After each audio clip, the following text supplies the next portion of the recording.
Hello guys, welcome back to our YouTube channel. ഇത് specially നെയ്ച്ചോറും beef കറിയും കേട്ടോ. ബീഫ് കറിയിൽ ഇത് ഞാൻ പാകിസ്ഥാനി ബീഫ് എടുത്തേക്കുന്നത് വിത്ത് ബോണാണ്. പക്ഷെ ഇപ്രാവശ്യം ബോൺ കിട്ടിയത് കുറവാണ്. അവർ പിക്ക് ചെയ്തപ്പം ബോൺ കുറവ്, അതേ ബോൺ. അപ്പോൾ നമുക്കിത് കുക്ക് ചെയ്യാം. നമ്മുടെ ബീഫ് ഇത് ഇത്രയേ ഉള്ളൂ ക്വാണ്ടിറ്റി. അപ്പം ഞാൻ അതിൻ്റെ അതേ പോർഷനിൽ ചുവന്നുള്ളി എടുത്തിട്ടുണ്ട്. ഇത് കുക്കറിലിട്ട് അടിക്കാൻ പോവാണ്. നിങ്ങൾക്ക് വേണമെങ്കിൽ ഇത് അരിയാതെ വഴറ്റാം. ഞാൻ ജസ്റ്റ് ഒന്ന് അരിയുന്നുണ്ട്. ഒരു ചൂടായിട്ടുണ്ട്. നമുക്ക് കുറച്ച് ഒലിവ് ഓയിൽ ഒഴിച്ച് കൊടുക്കാം. ഒലിവ് ഓയിൽ നിങ്ങൾക്ക് ഇഷ്ടമുള്ള ഓയിൽ ഒഴിക്കാം കേട്ടോ. ഞാനിവിടെ ഒലിവ് ഓയിൽ എടുത്തതേ ഉള്ളൂ. കടുക് വേണമെന്നില്ല കേട്ടോ. പിന്നെ ഞാൻ ജസ്റ്റ് ഒരു സമാധാനത്തിന് വേണ്ടി ഇട്ടെന്നേ ഉള്ളൂ. അപ്പോൾ കടുക് പൊട്ടി നമുക്ക് ഇനി ഇഞ്ചി, വെളുത്തുള്ളി, കരിവേപ്പില, പച്ചമുളക് എല്ലാം ഇട്ട് കൊടുത്തു. ഇനി അത് ജസ്റ്റ് ഒന്ന് ബ്രൗൺ ആയി കഴിയുമ്പോൾ നമുക്ക് നമ്മുടെ കൊച്ചുള്ളി ഇട്ട് കൊടുക്കാം. ഓക്കെ, നമുക്കിനി കൊച്ചുള്ളി ഇട്ട് കൊടുക്കാം. കുറച്ച് ഉപ്പ്,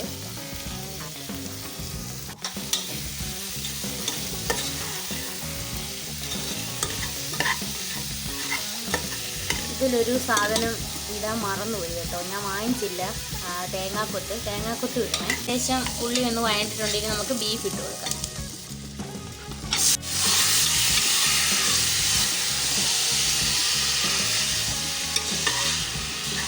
നിങ്ങൾക്ക് ചീനിച്ചട്ടിയിലും ഇട്ട് വഴറ്റി എടുത്ത് വേവിക്കാം കേട്ടോ. ഞാൻ എളുപ്പത്തിന് കുക്കറിനകത്ത് ഇട്ടതേ ഉള്ളൂ. രണ്ടായാലും ടേസ്റ്റ് ഉണ്ട്. കുറച്ച് മഞ്ഞൾപ്പൊടി. ഇത് ചേച്ചി പറഞ്ഞു തന്ന റെസിപ്പിയാണേ. അവളിതിൽ എവിടോ ആരോ ഉണ്ടാക്കിയത് കണ്ടിട്ട് ചെയ്ത് നോക്കി നല്ലതാന്ന് പറഞ്ഞു. അപ്പോൾ എന്നോട് പറഞ്ഞു ഇങ്ങനെ ഉണ്ടാക്കി നോക്കുക. എനിക്കും നല്ല ഇഷ്ടപ്പെട്ടു കേട്ടോ. നല്ല ടേസ്റ്റ് ഉണ്ടായിരുന്നു. ഞങ്ങൾക്കും ഇഷ്ടപ്പെട്ടു. നല്ലതായിരുന്നു.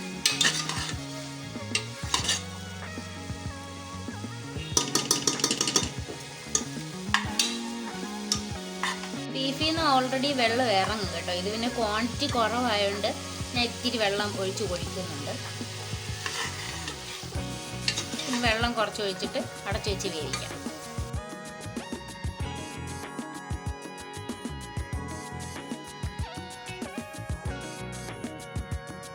നിങ്ങൾ വഴറ്റി എടുക്കുന്ന സ്റ്റൈലാണെങ്കിൽ ഒരിത്തിരി വെള്ളം ഒഴിച്ച് കൊടുത്താൽ മതി. ബീഫിൽ നിന്ന് വെള്ളം വന്നില്ലെങ്കിൽ. ഞാനിപ്പോൾ കറിയായിട്ട് വെക്കുന്നുണ്ട് ഇച്ചിരി അധികം വെള്ളം വെച്ചേ. നമ്മൾ മഞ്ഞൾപ്പൊടി ഉപ്പും മാത്രമേ ഇട്ടിട്ടുള്ളൂ കേട്ടോ. ഇനി ബാക്കിയുള്ളത് പിന്നീട് ഇടാം. ഇനി അത് അടച്ചു വെച്ച് വേവിക്കാം.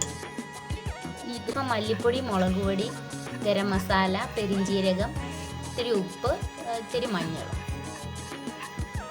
ആ പച്ചമണം മാറാൻ വേണ്ടിയിട്ട് ചെറുതായിട്ടൊന്ന് ചൂടാക്കി എടുക്കും. അപ്പം 5-6 വിസിൽ ഞാൻ അടിച്ചായിരുന്നു കേട്ടോ. 5-6 വിസിൽ അടിച്ച് കഴിഞ്ഞിട്ട് നമുക്ക് തുറക്കാം. ഇപ്പം ഇങ്ങനെ ആയിട്ടുണ്ടേ, കണ്ട.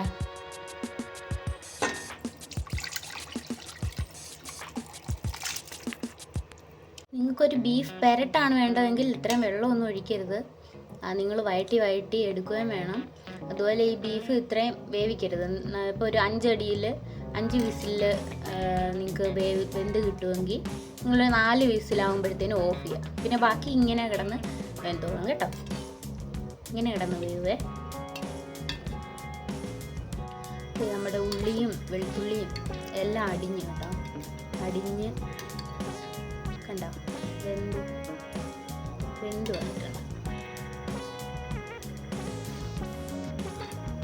നിങ്ങളൊരു കാര്യം ശ്രദ്ധിച്ചോ, നമ്മൾ ഈ റെസിപ്പിയിൽ തക്കാളിയും യൂസ് ചെയ്യുന്നില്ല, ഈ മല്ലിയിലയും യൂസ് ചെയ്യുന്നില്ല. ആദ്യം ഞാനിത് വെച്ചപ്പം എനിക്ക് അയ്യോ ഇട്ടില്ലെങ്കിൽ ശരിയാവുമായിരിക്കുമോ എന്നൊരു ഇതുണ്ടായിരുന്നു. പക്ഷേ നല്ല ടേസ്റ്റ് ഉണ്ടായിരുന്നു കേട്ടോ. അതുകൊണ്ട് ഇത് എളുപ്പമുള്ള കറി കേട്ടോ. എളുപ്പം വെക്കുകയും ചെയ്യാം. കറിയായിട്ട് വെക്കുമ്പോൾ നിങ്ങൾ വഴറ്റി വെക്കുന്നെങ്കിൽ ഉരുളിക്കകത്തിട്ട് വഴറ്റി ഇത്തിരി സമയം എടുക്കേണ്ടി വരും. എന്നാലും അത് നല്ല ടേസ്റ്റ് ആയിരിക്കും. അപ്പോൾ ബീഫിൻ്റെ കറി തിളച്ചിട്ടുണ്ട്. നമുക്ക് പൊടി ആഡ് ചെയ്യാമേ.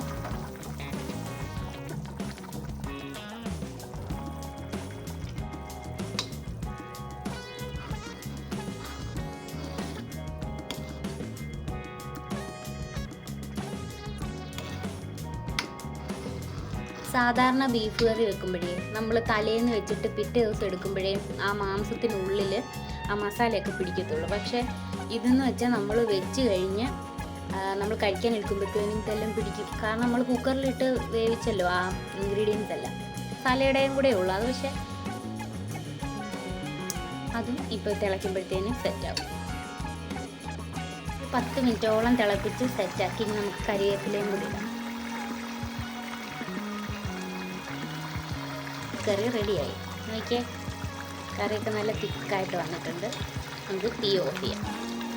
ഇനി അടുത്ത പരിപാടി നെയ്ച്ചോറ് വെക്കലാണ് കേട്ടോ.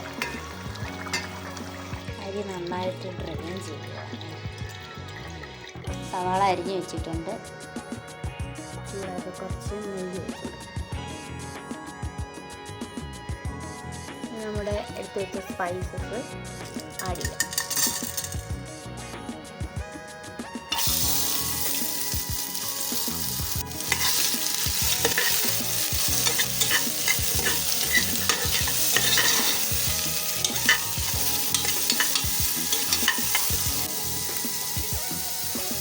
സവാള ഒരു ബ്രൗൺ കളർ ആയതിനു ശേഷം നമുക്ക് എടുത്തു വെച്ച അരി ഇട്ട് കൊടുക്കാം.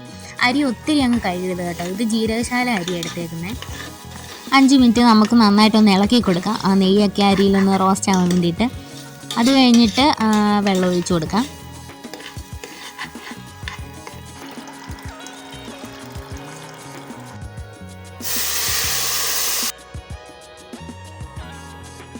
നമ്മുടെ വിരലിലെ ആ വരയില്ലേ, അവിടം വരെ നിൽക്കണം കേട്ടോ വെള്ളം ഒഴിച്ചത്. അതാണ് കണക്ക്. അപ്പോൾ ഒരു വിസിലടിക്കാവൂ. തീ ലോ ഫ്ലെയിമിൽ ഇടരുത്, ഹൈ ഫ്ലെയിമിൽ തന്നെ ഇട്ടേക്കണം. ഒറ്റ വിസിലടിക്കാവൂ, അപ്പോഴത്തേന് വെന്ത് കിട്ടും.